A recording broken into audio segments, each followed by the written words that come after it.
সবচেয়ে বড় দুঃখজনক ব্যাপার হইল বর্তমান সমাজে এমন কতগুলি গুনাহ চালু হয়েছে যেই গুনাহগুলিরে বন্দায় গুনাই মনে করে না। তওবা কোন সময় করবো আর মাফ করাইব কোন সময়, আর আল্লাহর নামে বিসর্জন দিব কোন সময়, আর কুরবানির শিক্ষা হাসিল করব কোন সময়।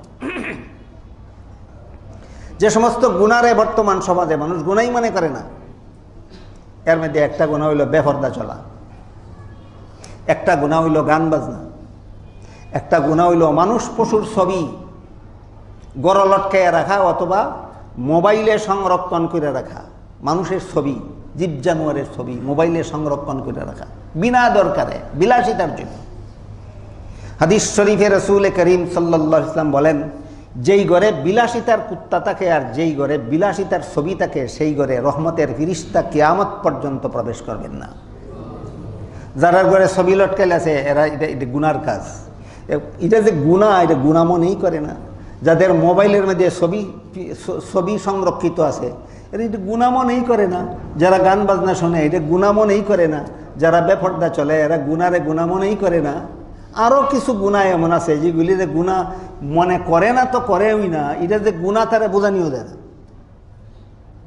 যেমন সারাদিন মসজিদের বাইরে কাজ করলো, দুপুরের সময় মসজিদ হইয়া মসজিদের ফ্যান চালাইয়া মসজিদের ফ্যানের নিচে শুয়ে রইল, কার বিল যায় আর কে আরাম করে? কি অধিকার তোমার? গুনাহ কিনা গুনাহ না? মনেই করে না।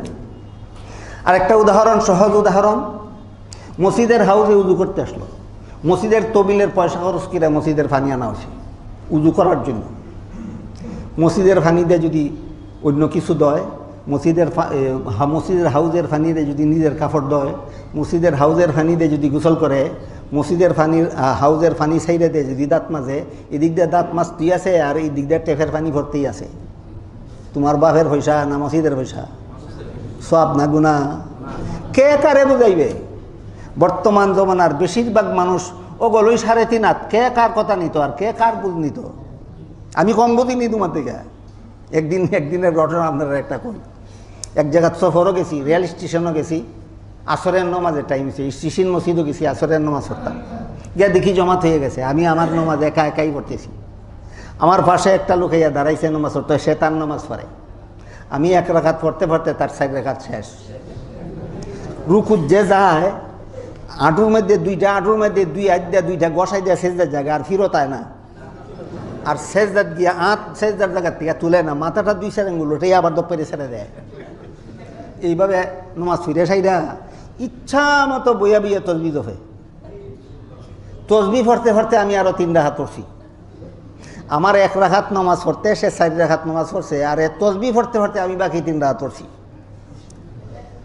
সালাম ফিরে কইলাম, মিয়া সাহেব আপনি মনে কিছু না নিলে যদি অবসর থাকেন তাহলে একটা কথা বলবো। কখনো না, আমি তো অবসর হই, আমার তো কোনো কাম কাজ নাই। আমি কইলাম, মিয়া সাহেব নমাজের মধ্যে রুকুত থেকে সোজা হইয়া দাঁড়ানি ওয়াজিব, নাইলে নমাজ হয় না। প্রথম সেজদার থেকে সোজা হইয়া বসা ওয়াজিব, নাইলে নমাজ হয় না। কই কথা হইনি, কি কথা হই? কয় আমারে বোঝানি লাগতো না, আমি তোমার থেকে ভালো জানি। এরাই বুঝে না।